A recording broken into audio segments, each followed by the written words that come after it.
ခင်းတွင်ကျမကြီးကနေကျမကြီးကိုရှင်မကြီးငါပိုက်စာနေပြီရှင်မကောမစားသေးဘူးလားမနဲ့စားစားချရအောင်လေသွားကြစို့လို့ပြောလိုက်လေတယ်အဲ့ဒါနဲ့ကျမကြီးကလည်းကျမတို့ဘယ်မှာသွားစားကြမှာလဲလို့မေးလိုက်တဲ့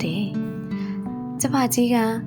ဉ်ထဲမှာဆူဖြိုးနေတဲ့တီကောင်နဲ့ပိုးကောင်တွေရှိကြတယ်လို့ပြန်ပြောလိုက်လေတဲ့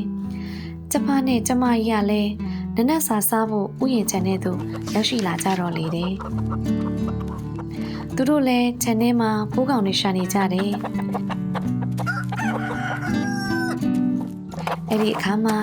ကျမကြီးကဒီမှာလာကြည့်စမ်းပါလို့ကျမကြီးကိုပြောလိုက်လေတယ်ကျမကြီးနဲ့အခြားသောကျမတွေလည်းတွားရောက်ကြည့်ရှုကြတဲ့တောက်ပဝင်းလက်နေတဲ့အရာဝတ္ထုပဲလို့ကျမကြီးကဆိုလိုက်တဲ့တခြားကျမတွေကဒါရိုးရိုးအရာဝတ္ထုတော့မဟုတ်ဘူးအဖိုးတန်နဲ့စိန်နှုံးပဲလို့ဆိုကြတယ်အဲ့ဒီအခါကျမကြီးကစိန်နှုံးဆိုရင်ကျွန်ုပ်တို့အတွက်ဘာမှသုံးလို့ရမှာမဟုတ်ဘူးဘာမှလည်းအကျိုးရှိမှာမဟုတ်ဘူးကျွန်ုပ်တို့စာလောင်နေတဲ့အခါ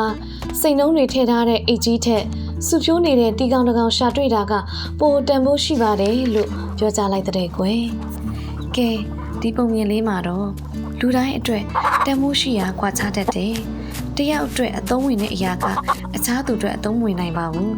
ကျွန်တော်တို့ကိုယ်တိုင်အတွက်ဘာတွေကအမှန်တကယ်အရေးကြီးသလဲဆိုတာနားလည်တတ်ဖို့လိုတယ်ဆိုတဲ့သင်ခန်းစာလေးကိုဒီပုံမြင်လေးကနေတစ်ဆင့်ပြပြချင်ပါတယ်ရှင်